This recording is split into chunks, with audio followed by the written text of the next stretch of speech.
Allah is my heart's speech. Your mercy is what I beseech. Keep in my heart your remembrance, and in your deen allow me to advance. Help me in my quest.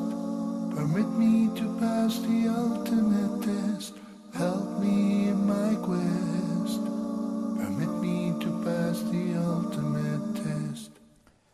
Assalamu alaikum wa rahmatullahi wa barakatuh. Bismillahir Rahmanir Rahim. Praise be to Allah alone. We all praise Him and we seek His help. Whomsoever Allah guides is a truly guided one, and whomsoever Allah leaves astray, none can show him guidance. May the best peace and blessings be upon Prophet Muhammad, peace be upon him. Brothers and sisters, welcome to another live edition of your program, Ask Huda. I would like to begin by invoking Allah the Almighty to teach us what we do not know, and to guide us to what is best, and to help us to act upon the useful knowledge that He teaches us. Ameen. Our phone numbers, as a quick reminder, beginning with the area code are 002-011-2500, 8679, alternatively area code 002, then 0100-246-4583. Email address is ask@huda.tv. Facebook page is Dr. Muhammad Salah Official. In the last episode, we had a question from Sister Perveen. Her question was concerning the conditional divorce, or at-talaq al-mu'allaq, since her husband said that if you ever eat from this particular food, then you are divorced.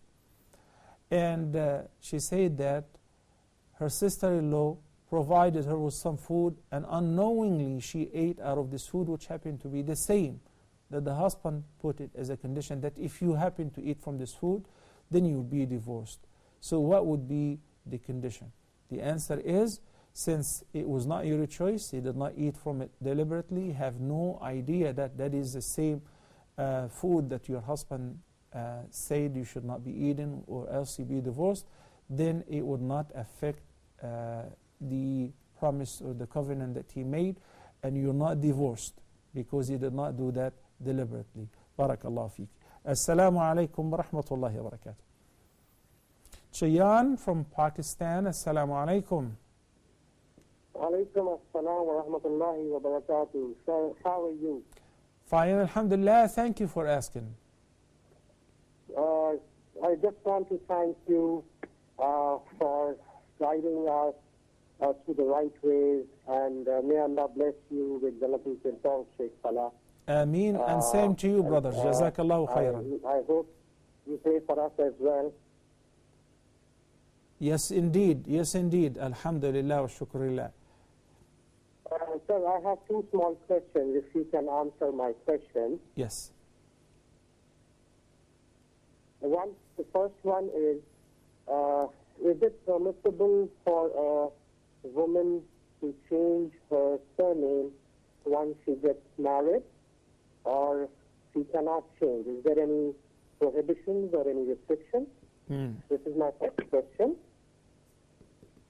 And my second question is that my sister, unfortunately Allah has not blessed her with any children. She intends to adopt a child from an orphanage. So is that permissible? Can she do that? I just want to know the answers to the two questions. Jazakallahu khair. Barakallahu feekum. Wajazak, Brother Shabhan from Pakistan. Barakallahu feekum. Before I begin with answering your questions, valuable questions, mashallah, I just want to remind the viewers that behind those cameras are some very wonderful people. That every time, alhamdulillah, when I come to the station, to the channel, we pray in congregation, and most of them, or many of them, are hufaz, memorize the whole Quran, mashallah. They're very beautiful people.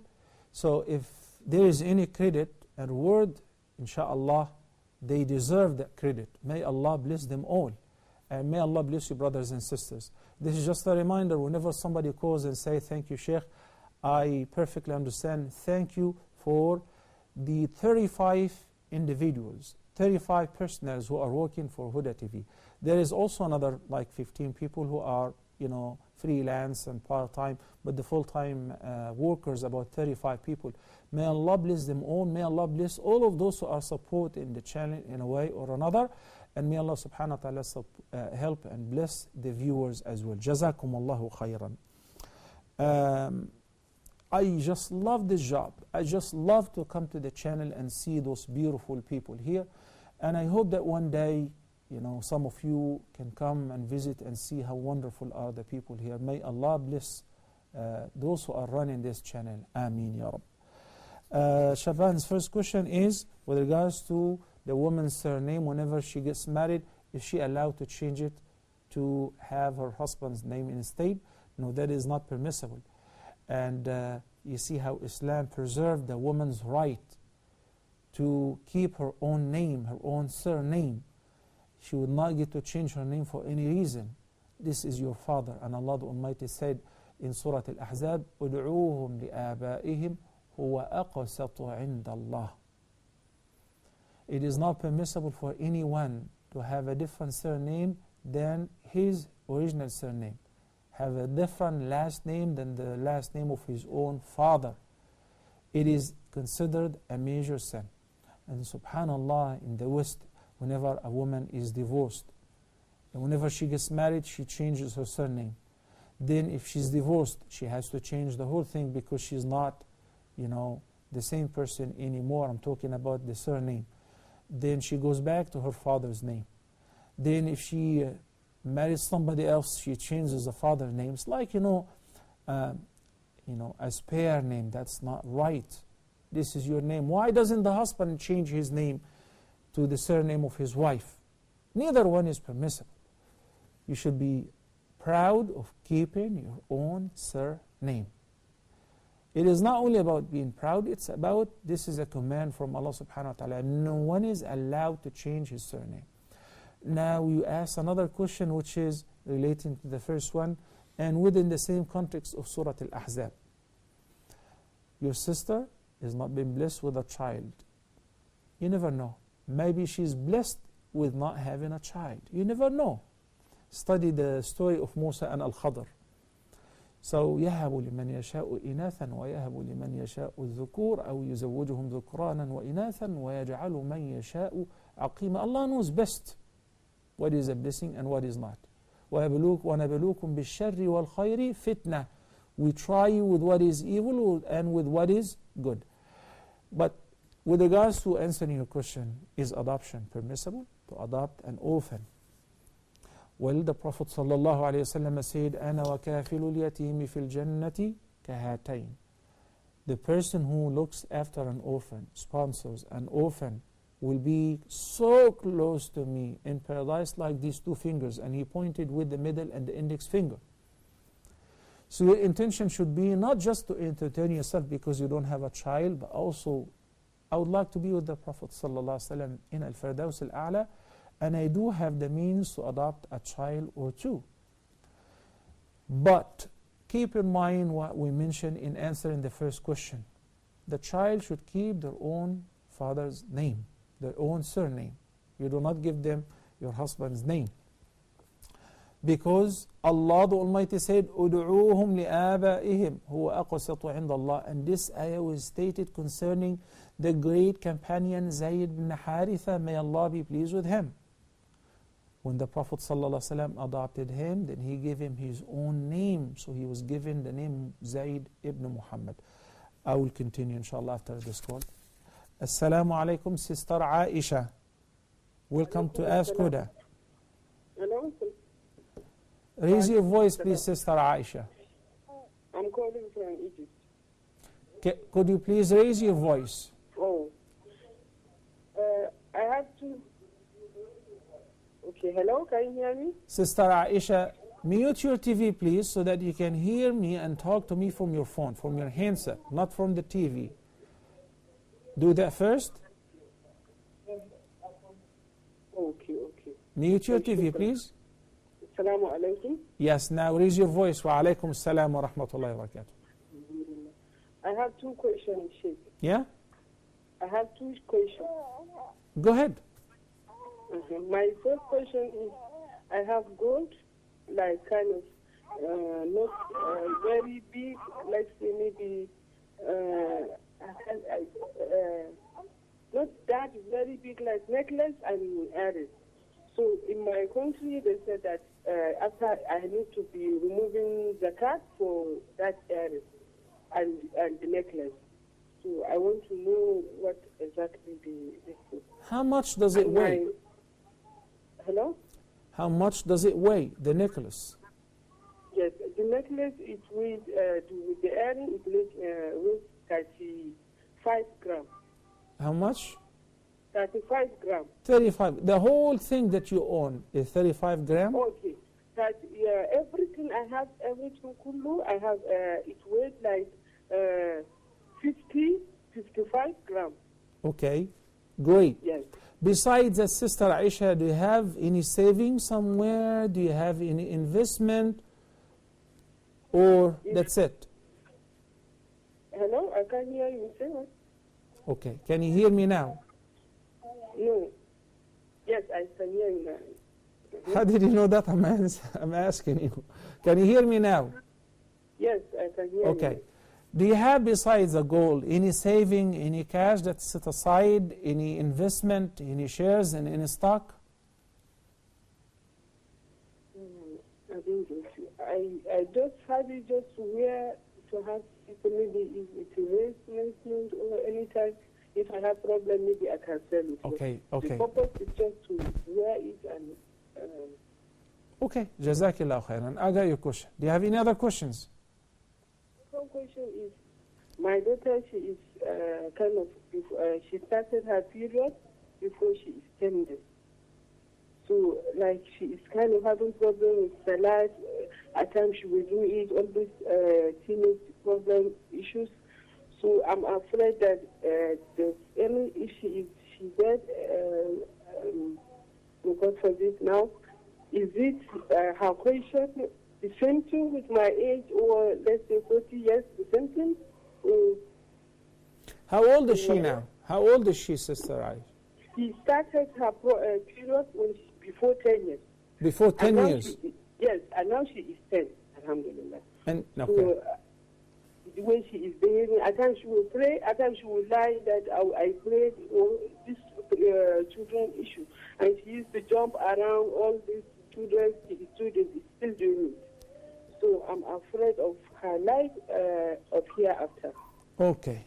Okay. Thank you, Sister Aisha. Barakallahu fiki. Just to wrap up the earlier question and its answer with regards to the ayah which says "Ud'uhum li'aba'ihim huwa aqsatu 'inda Allah." It was revealed concerning a case that happened with the Prophet ﷺ when he adopted Zayd ibn Haritha and he gave him his last name. Then Allah the Almighty ordered, saying, وَمَا جَعَلَ أَدْعِيَاءَكُمْ أَبْنَاءَكُمْ, that your adopted children, they are not your sons. So you should not give them your last name. ذَلِكُمْ قَوْلُكُمْ بِأَفْوَاهِكُمْ. This is simply your own statement, but this is not what Allah approves. So what should you do? Call them after their own fathers. This is more just with Allah. So, if you want to adopt a child, rule number 1, they should keep their names, their surnames. Number 2, if you adopt them within the weaning age, they're still being breastfed, if you can manage to breastfeed the child yourself, or your sister, or your sister-in-law, why? It will help you a great deal in the future when the child grows up. Because if you manage to do that in a way or another, even through a mechanical way, 5 fulfilling times, so that child will be like your own son due to suckling, as far as the mahramiyya relationship. So when the girl grows up, you adopted a girl, she grows up now, and the sister was saying that the daughter experienced the period at the age of 10 or even before. Guess what? Your child at the age of 10, whom you adopted, now she has to put the hijab on, right? And she has to be treated like baligha, she is baligha, right? So that means the foster father, the person who's raising her, is a stranger for her. She has to put the hijab on. Unless, if you happen to breastfeed the child Now the child will be like your son or daughter due to suckling, provided they keep their own surname. I hope you understand these ahkam, inshaAllah. Jazakumullahu khairan. Sister Aisha called earlier, and she said that she owns some jewelry, a necklace and a bracelet, and she said all together approximately 50 grams. If this is all what you have, it is not zakatable in any madhab, in any view, because the minimum requirement for any position to be zakatable, if you maintain it for one complete lunar year, is what is equivalent to 85 grams of gold, of course, or more, or what is equivalent to the value of 595 grams of silver, or what is more. So since all what you have is less than that, if it is only 84 grams of gold, then it is not zakatable. Don't worry about paying zakah. What if it is 85 exactly, and you have it for a whole year? Then according to the more valid and the more right view, which is the view of Imam Abu Hanifa, may Allah have mercy on him, in this regard, it is zakatable. Because even if the woman is wearing those jewelry, because the Prophet ﷺ said to a woman who visited him, and she was wearing 2 thick bracelets, he said, أَتُؤَدِّينَ زَكَاةَ هَذَا? Do you pay zakah on these 2 bracelets? She said, no. He said, that will be your share of hellfire. So she took them off and she gave them away in a charity before the Prophet ﷺ. From the hadith we understand that the Prophet ﷺ ordered the woman who is wearing her own jewelry to pay zakah on her adornment, even though she's wearing them as means of zina, not just for saving. Aisha's second question is about her daughter who experienced the period at the age of 10 or even earlier. And she was lagging behind and she was negligent of her prayer. And that's why Aisha is worried about her daughter and what should she do in the time that she was not praying after reaching the age of puberty. We want to step back a few steps. We want to step back to a few years earlier than 10 or puberty age. It doesn't matter. And the hadith says, the Prophet ﷺ said, عَلِّمُوا أَوْلَادَكُمُ الصَّلَاةَ لِسَبْعٍ وَضْرِبُوهُمْ عَلَيْهَا لِعَشْرٍ. You have to instruct your children as how to pray properly, beginning at the age of 7. And discipline them if they don't pray at the age of 10. Why? What is the purpose of that? We all know that a prayer or any act of worship, such as a prayer or fasting or hajj, is not mandatory upon the believer until he or she reaches the age of puberty. Zakah is due even before the age of puberty if the child was to have any position which is zakatable. But fasting, prayers, hajj and umrah is not mandatory. So why do we have to instruct them to pray and actually discipline them at the age of 10 if they are negligent of their prayer? Because of what Sister Aisha just presented. When a child all of a sudden experiences the age of puberty, whether he or she, it's more obvious in the case of the girls because of the period. That's something that cannot be concealed. And also, it is not confusing, like in the case of the wet dream. Many youth or teenagers don't perceive what is this. They hide, they conceal, they don't share it with no one, even for a couple years. Because the parents did not share this with their children. So they reach the age of puberty where it becomes mandatory upon them to offer all the acts of worship like an adult. But they don't, because they did not know. So we have to prepare in advance. You pray, you bring your children to pray next to you. If it is a girl, you teach her how to wear the proper hijab, to stand up properly in the salah. If it is a boy, you make sure that you take your children with you to the masjid, so that approaching the age of puberty, they become used to that. It becomes like the norms in their life. They go to the masjid, they pray on regular basis, no questions asked. So the father, the mother doesn't have to say, oh, you haven't prayed yet? Okay, you're deprived, you're grounded, you are locked down, etc. Why? Because you want to like turn the knob on and off once the child reaches the age of puberty. It's not going to work this way, especially at adolescency. It becomes harder.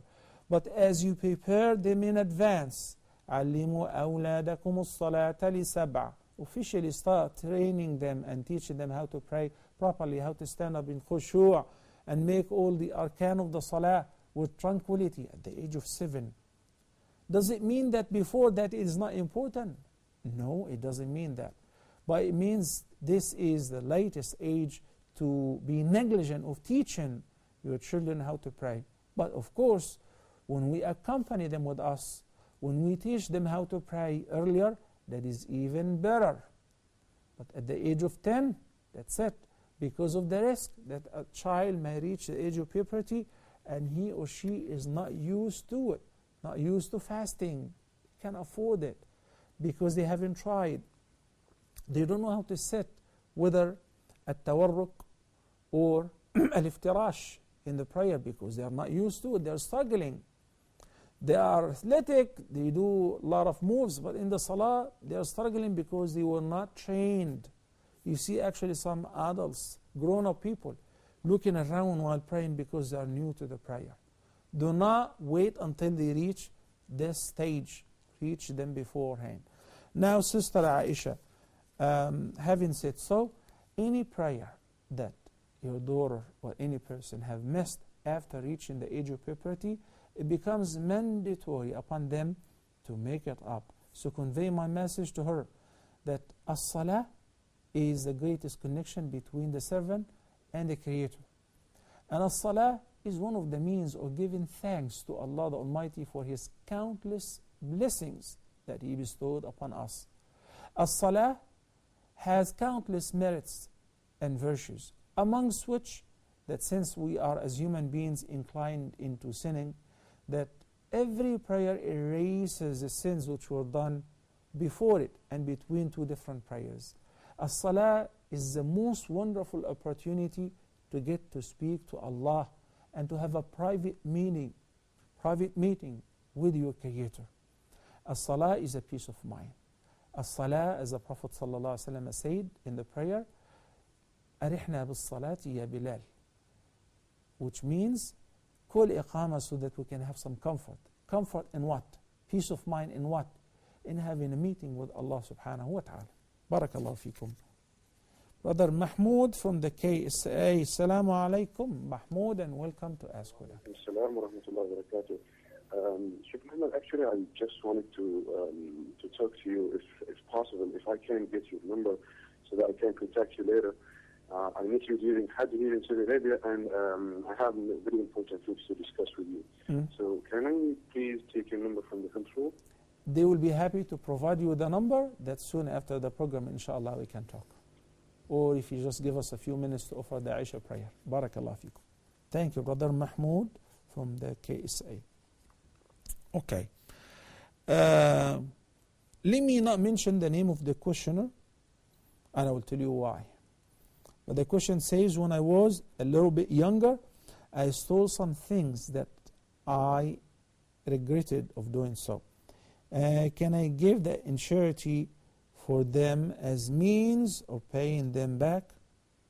Couple of things. Number one, why did I abstain from mentioning the name? Because alhamdulillah wa shukrullah, Allah the Almighty loves to conceal our sins, and this is a blessing.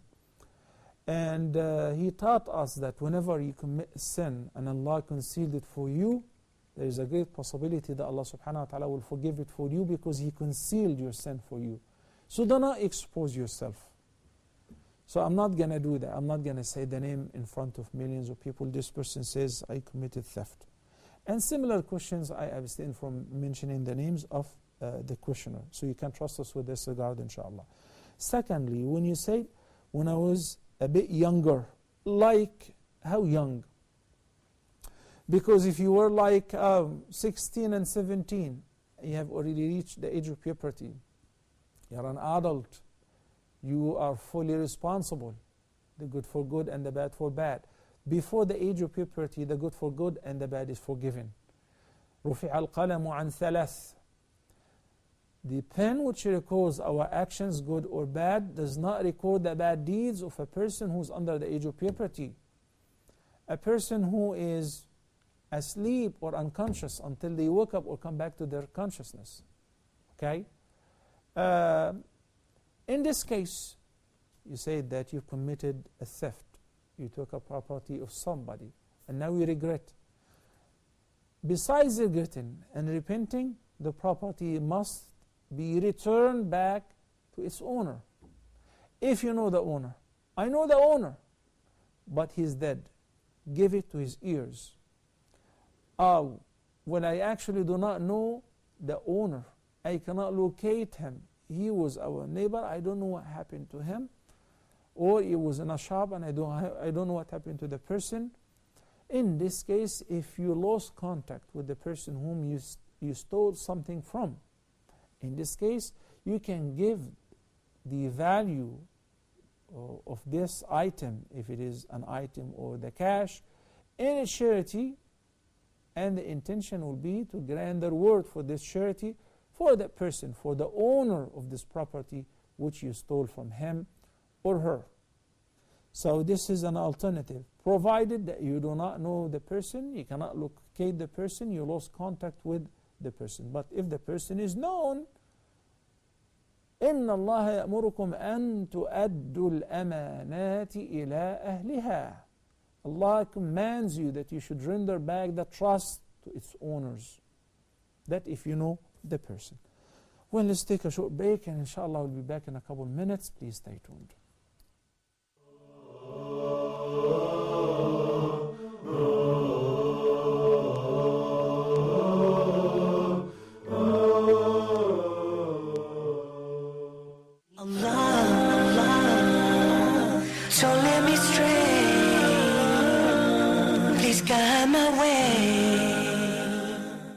Assalamu alaikum wa rahmatullahi wa barakatuh.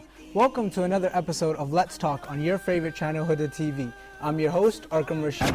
They actually did such and such that you're accusing him of in your mind.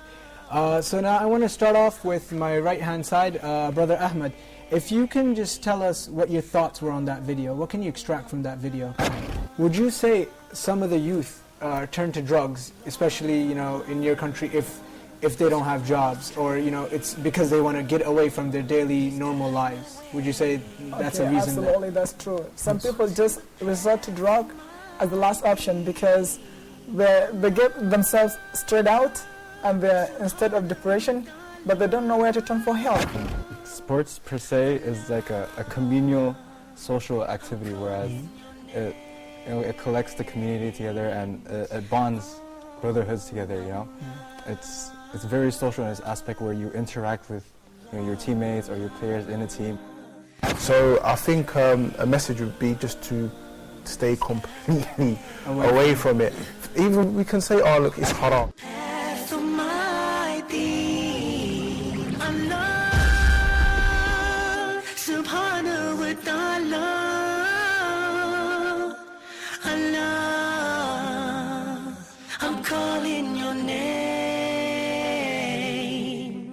TV commercials motivate viewers into immediate action and to sway consumer loyalty from one brand or service to the other. That's why we're here for you, to help you sell your products and services by using creative ideas that bring life into your own TV commercial. Advertise your business and branded products and services on Huda TV. We will offer you fast-paced and energetic 30-second affordable TV spots. Advertise on Huda TV, acquire fresh customers and stay within your budget. For more info or to receive a quote, please send your inquiries to advert@Huda TV. Huda TV.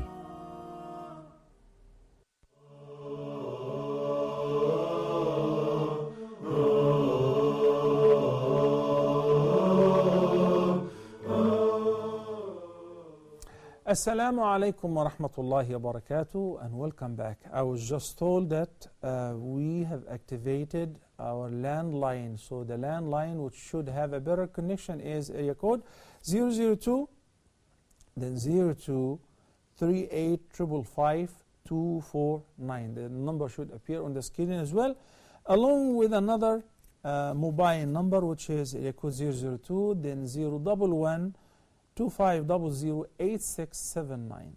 Barakallahu fikum. The following question is from Janshar Khan. Brother Khan says, I am a patient of asthma. Alhamdulillah, I have been praying my salah in the masjid, but sometimes I get an asthma attack, so then I have to pray at home, because in the congregational prayer in the masjid I cannot breathe well. So will I be held accountable for not praying in the masjid? Subhanallah. First of all, Brother Khan, may Allah give you a quick shifa. Ameen. And may Allah reward you for being patient. Allahumma ameen. As far as the answer will be after this call, inshallah. Brother Ahmed from Sudan. Assalamu alaikum. Assalamu alaikum wa rahmatullah. Alaikum assalam wa rahmatullahi wa barakatuh. Yes, Welcome to how are Ask you? Huda. Fine, alhamdulillah. I have a question in Surah Al-Baqarah. Surah Al-Baqarah. I'm asked for in the second juz, Surah Al-Baqarah. My question is فهزموهم بإذن الله وقتل داود جالوت. Ya Akhi Ahmed, Brother Ahmed, you need to mute your TV first.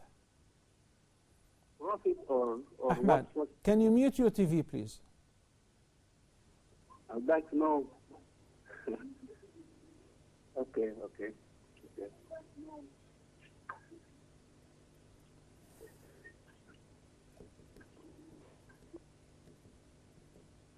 I'm asking for Dawood. Yeah? Dawood. What about him? He was a prophet or who is Dawood? Okay. Barakallah feek.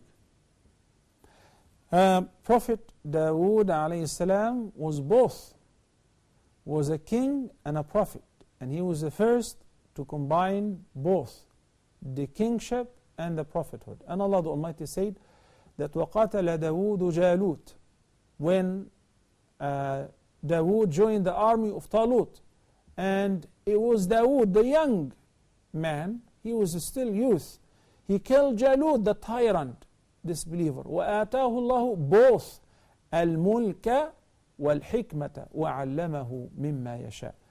And Allah granted him both the domain, the dominion, the kingship, the rulership, and al-hikmah, the wisdom, which was the prophethood.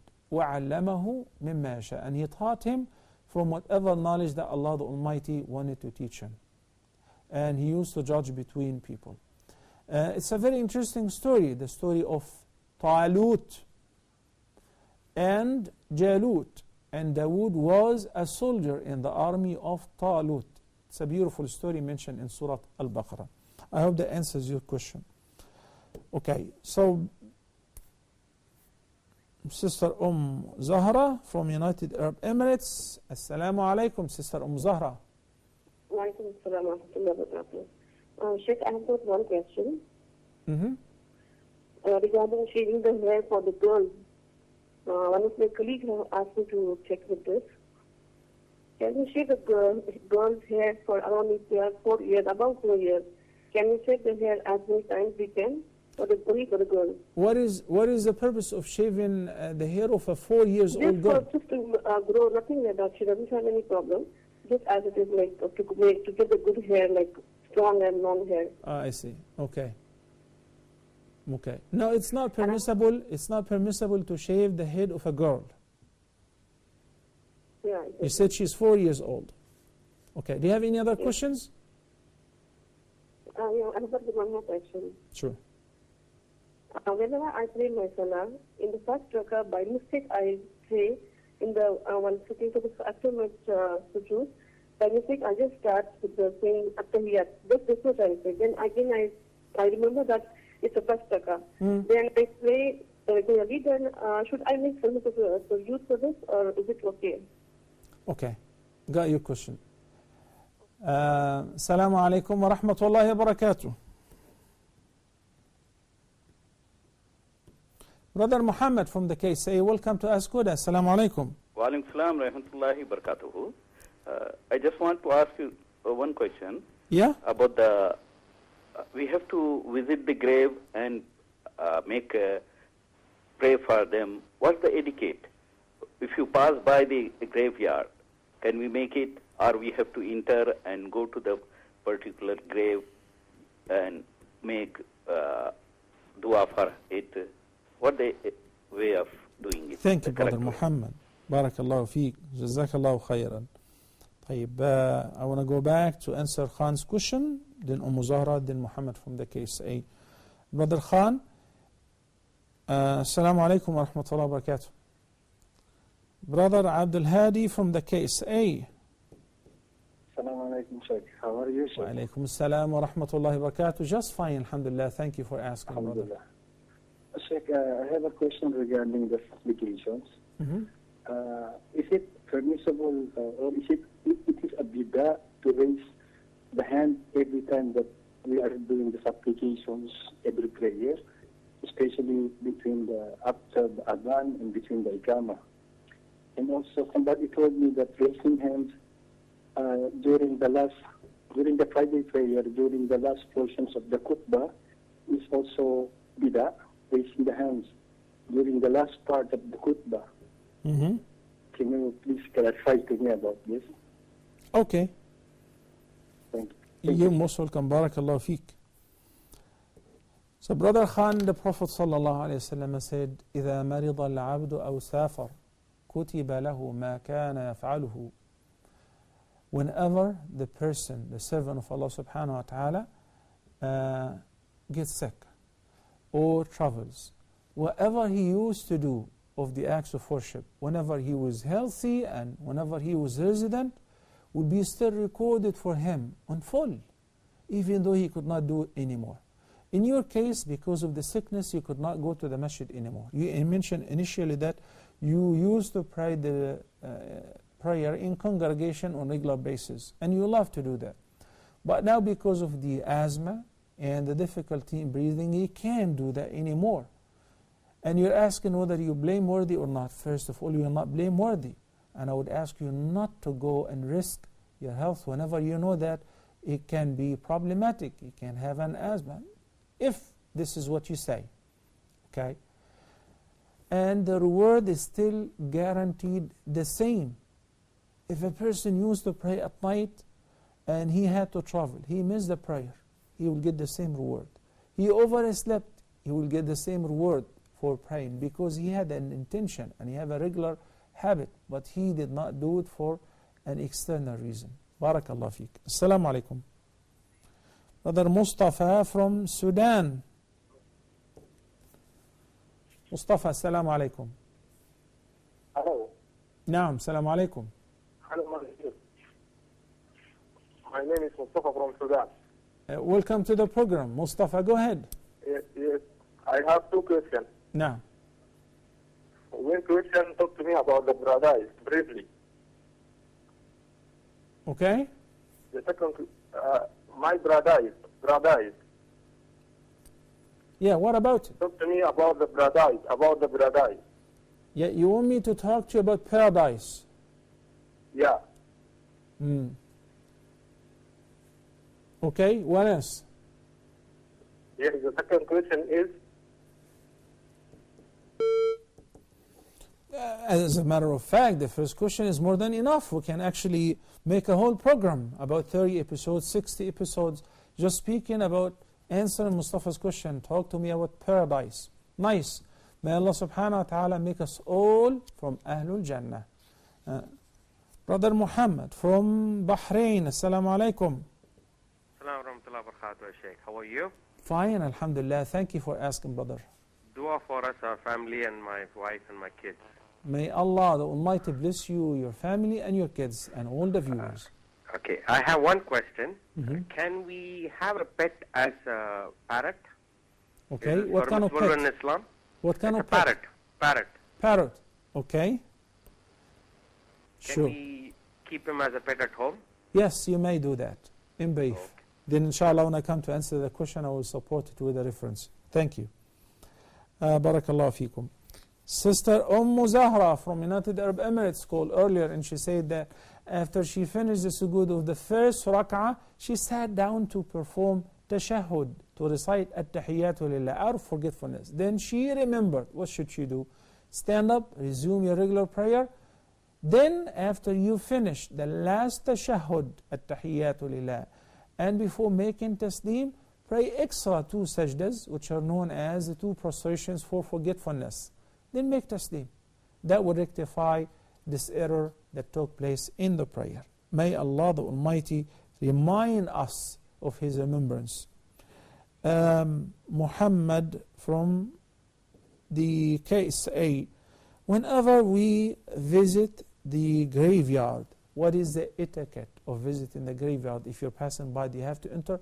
Number 1, the Prophet ﷺ said, I had forbidden you in the past, again is visiting the graveyard. أَلَا فَزُورُوهَا فَإِنَّهَا تُذَكِّرُكُمُ الْمَوْتِ.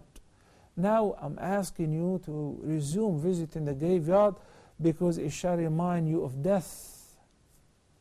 Death is the ultimate truth. And death is the fact that most people are negligent of. As long as you're walking on foot, you think that death is far away from you. And it could be the closest thing to you. وَنَحْنُ أَقْرَبُ إِلَيْهِ مِنْكُمْ وَلَكِنْ لَا تُبْصِرُونَ. So when you go to the graveyard, you visit those people who are healthy, who are wealthy, who are very famous, and they're under the dirt now. What about me? I'm next.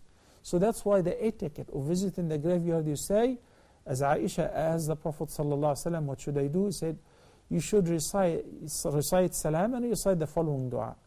Assalamu alaykum ahla al-diyari min al-mu'minina wal-muslimin. Peace be with you, the dwellers of these homes, of the believers and the Muslims. وَإِنَّ إِنْ شَاءَ اللَّهُ بِكُمْ لَاحِقُونَ. And indeed, we will join you. Soon we will join you.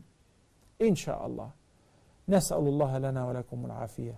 We ask Allah to pardon us, to pardon ourselves, and to pardon you. Beautiful dua.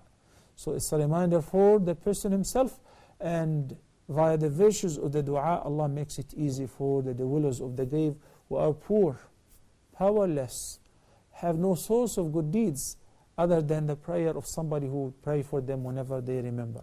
May Allah have mercy on the entire ummah and all the dead Muslims of the past and those who died recently.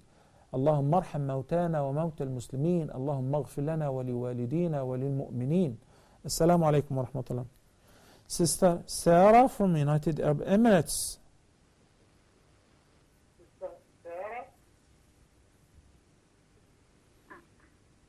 Assalamu alaikum. Wa alaikum assalam wa rahmatullahi wa barakatuh. I have one question. Regarding majority in my country, they are actually I'm from Indonesia.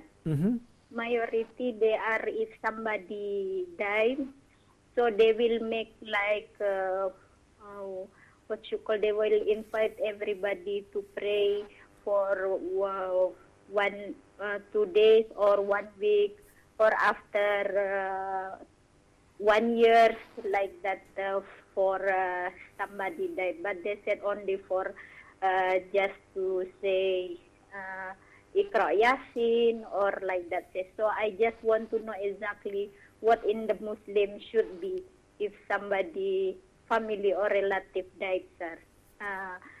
Sir, thank you. Thank you, Sister Sarah. All right. Brother Abdul Hadi from the KSA inquired about the raising of the hands while making an invocation.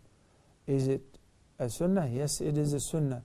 Almost every time you make dua, except whenever the Prophet ﷺ did not raise the hands and the companions did not raise the hands in the dua, such as whenever the Imam is making dua on Friday's sermon, concluding the khutbah, neither the khatib nor the followers would raise their hands. This observation by the companions is a sunnah that the Prophet ﷺ did and they observed. And whenever any of the khulafa later on was doing that, some of the audience say this is not the sunnah because the Prophet ﷺ wouldn't do that.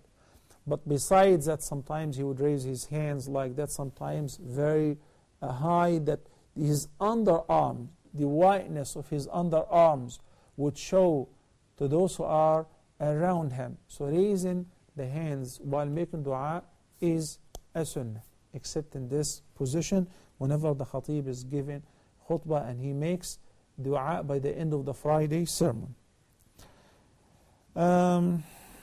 Mustafa from Sudan, can you talk to me about Al-Jannah? Yeah, Allah the Almighty says in the Quran, لَهُمْ مَا يَشَاءُونَ فِيهَا وَلَدَيْنَا مَزِيدٌ. That's more than enough. In Al-Jannah, Allah the Almighty said, Ahlul Jannah shall get whatever they desire, whatever they dream of, whatever they will, whatever they want. In Al-Jannah, they shall get it. There is no no. There is no not sufficient or not enough fund. Whatever they desire, they get it. وَلَدَيْنَا مَزِيدٌ. And we have for them an extra reward. The extra reward is getting to see Allah subhanahu wa ta'ala. This is in brief. What do you get in Al-Jannah? What no eye have ever seen, what no ear have ever heard of, and what have never crossed anybody's mind. How to get there? إِنَّ الَّذِينَ آمَنُوا وَعَمِلُوا الصَّالِحَاتِ كَانَتْ لَهُمْ جَنَّاتُ الْفِرْدَوْسِ نُزُلًا خَالِدِينَ فِيهَا لَا يَبْغُونَ عَنْهَا حِوَلًا. You believe and you do good deeds, you shall enter paradise and you shall abide therein forever, eternally. It's as simple as that. But you know, there is no just belief without doing good deeds. They are always indivisible and inseparable. Belief and عَمِلُوا الصَّالِحَاتِ. In approximately 60 ayah in the Quran. In order to enter Al-Jannah, belief and doing the good deeds. And the best of the good deeds is to fulfill what Allah has commanded to be fulfilled. The fard. My servant would not do anything that bring him closer to me better than fulfilling what I have ordained upon him. Barakallahu feek, Brother Mustafa, and may Allah make us, all of us, from amongst the dwellers of paradise. Brother Muhammad from Bahrain, with regards to keeping a bird as a parrot, for instance, as a pet, if you take care of that pet, you feed it, you put the clean water, you check on it on a regular basis, that is permissible. The Prophet ﷺ used to see a child having a pet. He even gave him a name, An-Nughayr, and he would inquire about it, and he did not object to that. Sister Sarah from United Arab Emirates, some traditions, not only in Indonesia, Sister Sarah, it is very unfortunate. It is like sweeping across the whole Muslim world. These traditions of commemorating the death of whoever, after 7 days, on the 40s, then a year later, then they make death anniversary. The Prophet ﷺ didn't do anything like that, nor is it from the Sunnah. And if it is not something from the Sunnah, then it is the opposite. But we love the dead person. Wallahi, we love our dead people too. I love my grandparents, and I love my uncles and those who died. And if there is anything that I can benefit them with, I would be more than happy to do it. Like what? Remembering them in my dua. Whenever I remember them, just make dua for them. اللهم اغفر لحينا وميتنا وذكرنا وأنثانا وحاضرنا وغائبنا. Allah have mercy on all of us, those who are living, those who died, men and women, those who are present and those who are not present. May Allah forgive particularly our dead ones, because poor people don't have any source of income anymore. Don't have any source of income. So imagine when you make dua, Allah subhanahu wa ta'ala will either, if somebody is being punished, the punishment will be lightened. If somebody is in hardship, he will be given ease. If somebody is already a believer, he will be promoted into a higher level. Why? Because somebody made dua for you. So what else you can give in a charity and donate the reward to the person whom you love? This is better than doing something which is not stated, not prescribed, not approved by the Prophet ﷺ, have not been practiced, not even once by any of the companions of the Prophet ﷺ. And you all know that no one have loved the Prophet ﷺ as much as the companions loved him. Yet, when the Prophet ﷺ died, they didn't do any of that to commemorate the remembrance of the Prophet ﷺ. So if this is the case with our most beloved, then it applies to every dead person. These traditions were inherited and imported from other cultures, but we have nothing to do with it as far as the Sunnah. By that, brothers and sisters, will come the end of today's edition of Ask Huda. Until next episode, which will be next week, inshallah, I leave you all in the care of Allah. أقول قولي هذا وأستغفر الله لي ولكم سبحانك اللهم وبحمدك نشهد أن لا إله إلا أنت نستغفرك ونتوب إليك والسلام عليكم ورحمة الله وبركاته. Keep in my heart your remembrance.